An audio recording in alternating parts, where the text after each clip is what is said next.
kia kế bán tôi với chụp đây nó bên kia mà vậy biết tôi cái đại vì ý mà một men hiệp ổn nhóm về mô màบอกไอ้chưa nhộng bảy đứa thơ mấy cô cái thấu cao mai kia mà mày chụp tình á cho con khai ở miền mà hồng kê ở đây con ខ្ញុំអាណិតកូន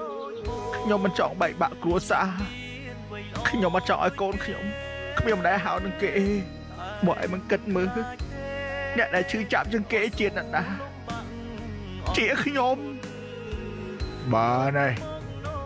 អ្នកដែលឈឺចាប់ជាងគេគឺឯងហ្នឹងហើយបាទតាទ្រូងខ្ញុំវាស្ទើរតែផ្ទុះចេញក្រៅហើយឈមយងដេកធ្វើ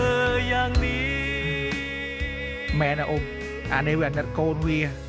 អាចសង្ឃឹមតែប្រពន្ធឯងកែខ្លួនចុះនៅលើលោកនេះអ្នកដែលអាចទ្រាំបានដោយឯងនឹងមានទីសូមអូនមេត្តាប្រណីតោះថ្ងៃ